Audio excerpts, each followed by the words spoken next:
প্রথমেই জানিয়ে দেব নতুন প্রকাশিত স্যাটেলাইট চিত্রে যা ধরা পড়ল ক্ষতিগ্রস্তগুলো নয়, গোপন পরমাণু স্থাপনা সম্প্রসারিত করছে মুসলিম অন্যতম শক্তিধর দেশ ইরান। এবার খেপেছেন তুরস্কের প্রেসিডেন্ট রিসেপ তায়েব এরদোগান। গাজায় ইসরায়েলের গণহত্যা কি জার্মানি দেখতে পায়? মেসকে এরদোগানের প্রশ্ন। গাজায় ১০৪ জনকে হত্যার পর ইসরায়েল বলছে চুক্তি বহাল থাকবে। আফগানিস্তানের তালেবান সরকারকে নির্মূল করার হুঁশিয়ারি পাকিস্তানের। শুনছিলেন গুরুত্বপূর্ণ আপডেট, আন্তর্জাতিক সংবাদের শিরোনাম। এবারে বিস্তারিত। নতুন প্রকাশিত স্যাটেলাইট চিত্রে ধরা পড়েছে ইরানের পরমাণু কর্মকাণ্ড নিয়ে এক নতুন চিত্র, যেখানে ধারণা করা হচ্ছিল পূর্ববর্তী হামলায় ক্ষতিগ্রস্ত স্থাপনাগুলো এখনও নিষ্ক্রিয় অবস্থায় রয়েছে। সেখানে দেখা গেছে বিস্তৃত নির্মাণ কাজ চলছে। চিত্রগুলো প্রকাশের পর আন্তর্জাতিক মহলে নতুন করে আলোচনার ঝড় উঠেছে। চিত্রে দেখা যায় ইরানের নাতাঞ্জ ও ফর্দো অঞ্চলের পরমাণু স্থাপনাগুলোর চারপাশে নতুন ভবন, টানেল ও নির্মাণ সামগ্রী স্তূপ করে রাখা হয়েছে। নাতাঞ্জে, যেখান থেকে একসময় ধোঁয়া উঠেছিল, সেখানে এখন নতুন সুরক্ষা দেয়াল ও কংক্রিট কাঠামো দেখা যাচ্ছে। পাশেই মাটির নিচে খনন কাজের চিহ্ন মিলেছে, যা পূর্বের তুলনায় অনেক গভীর। চিত্র বিশ্লেষণকারী সংস্থাগুলো জানিয়েছে এই নির্মাণ কাজ সেপ্টেম্বর মাস থেকেই চলমান। তুলনামূলকভাবে সাম্প্রতিক ছবিতে দেখা গেছে পুরনো ভবনের পাশে নতুন টানেলের প্রবেশমুখ তৈরি হয়েছে, আর সেখানে ভারী যানবাহন ও নির্মাণ সরঞ্জাম কাজ করছে। চারপাশে নিরাপত্তা বেড়াও দৃশ্যমান। ইরানের সরকারি গণমাধ্যমে এসব নির্মাণ কাজ নিয়ে কোনো তথ্য প্রকাশ করা হয়নি। দেশটির পরমাণু শক্তি সংস্থার ওয়েবসাইটেও নতুন প্রকল্প সম্পর্কে কোনো ঘোষণা নেই। তবে স্থানীয় সূত্রের বরাত দিয়ে কিছু আঞ্চলিক সংবাদমাধ্যম জানিয়েছে এই কার্যক্রম প্রযুক্তি উন্নয়ন ও নিরাপত্তা জোরদারের অংশ হিসেবে চলছে। গত কয়েক বছরে ইরানের পরমাণু স্থাপনাগুলো একাধিকবার ক্ষতিগ্রস্ত হয়েছে। ২০২০ সালে নাতাঞ্জ স্থাপনায় বিস্ফোরণের ঘটনা ঘটে, যার দায় ইরান ইসরায়েলের ওপর চাপায়। এরপরও এলাকাটি পরিত্যক্ত না করে সেখানে ক্রমাগত কাজ চালিয়ে যাওয়া নিয়ে আন্তর্জাতিক পরমাণু শক্তি সংস্থা IAEA এর নজর রয়েছে। নতুন চিত্রে আরও দেখা গেছে ফর্দো এলাকায় পাহাড়ের গায়ে নতুন সুড়ঙ্গ খোঁড়া হয়েছে। টানেলগুলো আংশিকভাবে ছায়ায় ঢাকা থাকলেও স্পষ্টভাবে বোঝা যাচ্ছে সেখানে ভারী যন্ত্রপাতি কাজ করছে। উপগ্রহে ধরা পড়েছে নির্মাণ এলাকার কাছে নতুন বিদ্যুৎ সংযোগ লাইন ও ছোট আকারের অবকাঠামো স্থাপনও। চিত্র প্রকাশের পর পশ্চিমা সংবাদমাধ্যমগুলো বলছে এই কার্যক্রম ইরানের পরমাণু কর্মকাণ্ড নিয়ে নতুন প্রশ্ন তৈরি করেছে। তবে সরকারি মহল থেকে এখনও কোনো মন্তব্য আসেনি। ইরানের অভ্যন্তরে সামাজিক যোগাযোগ মাধ্যমে এই চিত্র নিয়ে তেমন আলোচনাও দেখা যায়নি। নাতাঞ্জ এলাকা এখন কড়া নিরাপত্তার মধ্যে রয়েছে। পার্শ্ববর্তী সড়কগুলোতে সামরিক উপস্থিতি আগের তুলনায় বেড়েছে বলে ধারণা করা হচ্ছে। উপগ্রহ চিত্রে পার্ক করা সামরিক যানবাহনের সারি দেখা গেছে। নতুন এসব নির্মাণ কাজের ফলে আন্তর্জাতিক মহল আবারও ইরানের পরমাণু প্রকল্পের দিকে দৃষ্টি রাখছে। তবে আপাতত স্যাটেলাইট চিত্রেই যা ধরা পড়েছে সেটাই এখন আলোচনার কেন্দ্রবিন্দু। এরপর জানবেন তুরস্কের প্রেসিডেন্ট রিসেপ তায়েব এরদোগান গাজায় চলমান ইসরায়েলি হামলা নিয়ে কঠোর বক্তব্য দিয়েছেন। জার্মানির উদ্দেশ্যে তীব্র সমালোচনা ছুড়ে দিয়ে তিনি প্রশ্ন তুলেছেন, গাজায় ইসরায়েলের গণহত্যা কি জার্মানি দেখতে পায় না? শুক্রবার আঙ্কারায় এক জনসভায় ভাষণ দিতে গিয়ে এরদোগান এই মন্তব্য করেন। বক্তব্যে তিনি বলেন, গাজার মানুষ প্রতিদিন মারা যাচ্ছে, শিশুরা ধ্বংসস্তূপের নিচে চাপা পড়ছে, কিন্তু ইউরোপীয় দেশগুলো এখনও নীরব। জার্মানি, যাদের ইতিহাস মানবাধিকার নিয়ে এত কথা, তারা এখন নীরব দর্শক হয়ে বসে আছে। এরদোগান বলেন, ইসরায়েলের বোমা হামলায় হাজার হাজার ফিলিস্তিনি নিহত হয়েছে, যাদের অধিকাংশই নারী ও শিশু।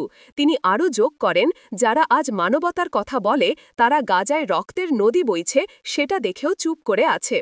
তুরস্কের প্রেসিডেন্ট তার বক্তৃতায় জার্মান চ্যান্সেলর ওলাফ শলসের নাম উল্লেখ না করেও ইঙ্গিত করে বলেন যে দেশগুলো ইসরায়েলকে অস্ত্র ও রাজনৈতিক সহায়তা দিচ্ছে তারা আসলে হত্যাযজ্ঞে অংশ নিচ্ছে।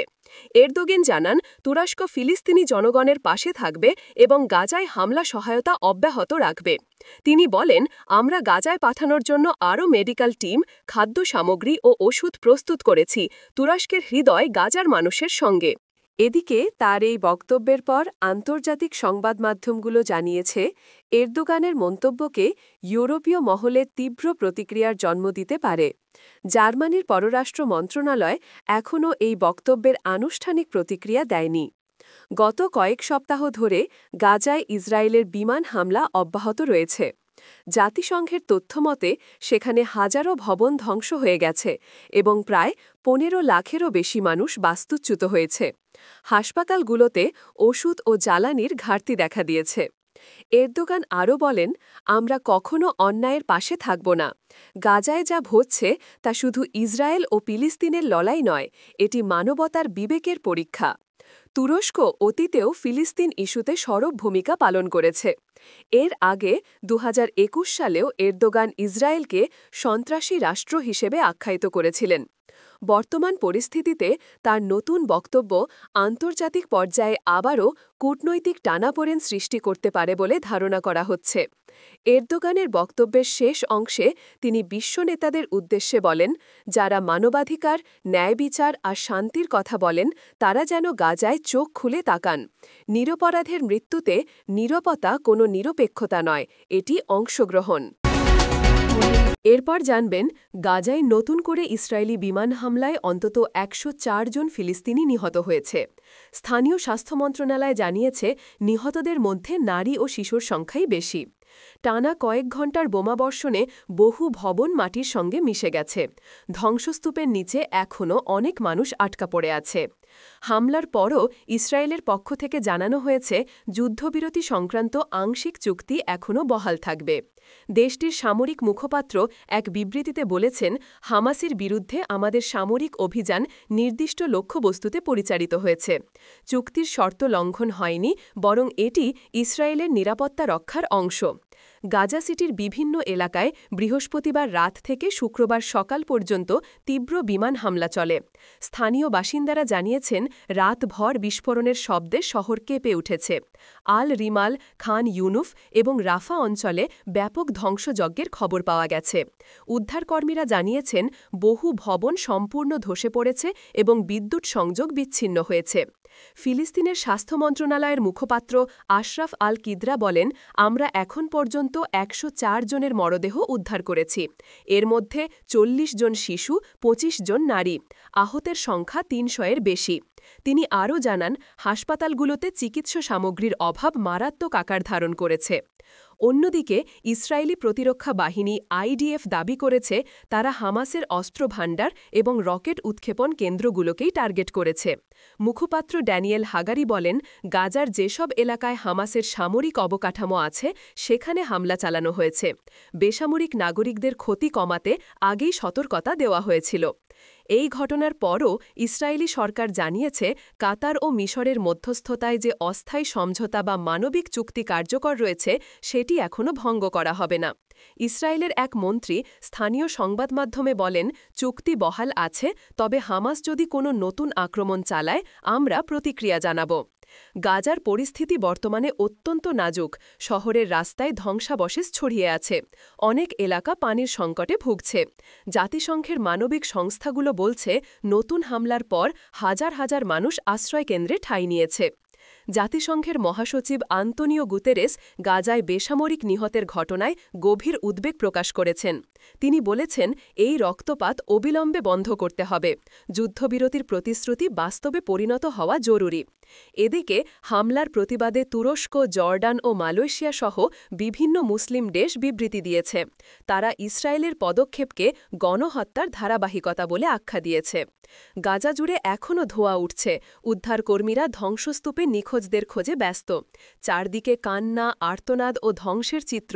এই অবস্থাতেই ইসরায়েলের পক্ষ থেকে ঘোষণা এসেছে, চুক্তি বহাল থাকবে। এরপর জানবেন, আফগানিস্তানের তালেবান সরকারকে সরাসরি হুঁশিয়ারি দিয়েছে পাকিস্তান। সীমান্তে একের পর এক তত্রাশি হামলার জন্য তালেবান প্রশাসনকে দায়ী করে ইসলামাবাদ জানিয়েছে, যদি আফগান মাটি থেকে পাকিস্তানের নিরাপত্তার প্রতি হুমকি অব্যাহত থাকে তবে প্রয়োজনে তালেবান সরকারকে নির্মূল করতে আমরা প্রস্তুত। পাকিস্তানের স্বরাষ্ট্রমন্ত্রী মোহসিন নাকভি রবিবার ইসলামাবাদে এক সংবাদ সম্মেলনে এই হুঁশিয়ারি উচ্চারণ করেন। তিনি বলেন, আফগানিস্তান আমাদের প্রতিবেশী দেশ, আমরা শান্তিপূর্ণ সহাবস্থানে বিশ্বাসী, কিন্তু যদি তাদের ভূমি থেকে আমাদের সৈন্য ও নাগরিকদের ওপর হামলা চলতে থাকে তবে পাকিস্তান তা চুপচাপ সহ্য করবে না। গত ১ মাসে পাকিস্তানের খাইবার পাখতুনখোয়া ও বেলুচিস্তান প্রদেশে অন্তত ৬টি বড় হামলার ঘটনা ঘটেছে, যেখানে প্রায় ৪০ জন নিরাপত্তা সদস্য নিহত হয়েছে। পাকিস্তান দাবি করছে এসব হামলার পরিকল্পনা হয়েছে আফগান মাটি থেকে এবং হামলাকারীরা আফগানিস্তানে অবস্থিত তেহরিক-ই-তালেবান পাকিস্তান টিটিপি গোষ্ঠীর সঙ্গে যুক্ত। স্বরাষ্ট্রমন্ত্রী বলেন, আমরা বহুবার কাবুল সরকারকে সতর্ক করেছি, তাদের হাতে এখনও সময় আছে। তত্রাশীদের আশ্রয় ও সমর্থন বন্ধ করতে না পারলে পাকিস্তান নিজস্ব ব্যবস্থা নেবে। এদিকে পাকিস্তানের সেনাবাহিনীও এক বিবৃতিতে বলেছে, সীমান্ত নিরাপত্তা জোরদার করা হয়েছে এবং যে কোনো হামলার জবাব দিতে প্রস্তুত রয়েছে সেনারা। সেনাবাহিনীর মুখপাত্র জেনারেল আহমেদ শরীফ বলেন, আমাদের সহিষ্ণুতাকে দুর্বলতা ভেবে ভুল করবেন না। দেশের নিরাপত্তা রক্ষায় আমরা কঠোর পদক্ষেপ নিতে বাধ্য হব। তালেবান সরকারের মুখপাত্র জাবিহুল্লাহ মুজাহিদ পাকিস্তানের অভিযোগ অস্বীকার করেছেন। তিনি বলেন, আফগানিস্তান কারও বিরুদ্ধে ষড়যন্ত্রের মাটি নয়। পাকিস্তানের অভ্যন্তরীণ সমস্যার দায় আমাদের ওপর চাপানো হচ্ছে। তিনি আরও যোগ করেন, আমরা শান্তি চাই, কিন্তু হুমকি দিয়ে কেউ আমাদের নীতি পরিবর্তন করাতে পারবে না। গত কয়েক মাস ধরে পাকিস্তান ও আফগানিস্তানের সীমান্তে উত্তেজনা ক্রমেই বাড়ছে। বিশেষ করে টিটিপি জঙ্গিদের কার্যক্রম নিয়ে দুই দেশের মধ্যে বিরোধ তীব্র আকার নিয়েছে। পাকিস্তান অভিযোগ করছে, তালেবান ক্ষমতায় ফেরার পর টিটিপি আবারও সক্রিয় হয়েছে এবং আফগান সীমান্তে নিরাপদ আশ্রয় পাচ্ছে। বিশ্লেষকদের মতে, পাকিস্তানের এই হুঁশিয়ারি দুই দেশের সম্পর্ককে আরও জটিল করে তুলতে পারে। ইতোমধ্যে সীমান্ত বাণিজ্যে প্রভাব পড়েছে এবং দুই দেশের ট্রানজিট পয়েন্টে নিরাপত্তা জোরদার করা হয়েছে। পাকিস্তানের সরকারি সূত্র জানিয়েছে, ইসলামাবাদ কূটনৈতিক সমাধানের পাশাপাশি সামরিক বিকল্পও বিবেচনা করছে। আগামী সপ্তাহে জাতীয় নিরাপত্তা পরিষদের বিশেষ বৈঠক ডাকা হয়েছে, যেখানে আফগানিস্তানের সঙ্গে সীমান্ত নীতি পুনর্বিবেচনা করা হবে। এরই মধ্যে জাতিসংঘ ও আঞ্চলিক দেশগুলো উভয় পক্ষকে সংযম প্রদর্শনের আহ্বান জানিয়েছে। তবে ময়দানে উত্তেজনা অব্যাহত রয়েছে আর সীমান্তের দুই পাশে এখন টানটান পরিস্থিতি।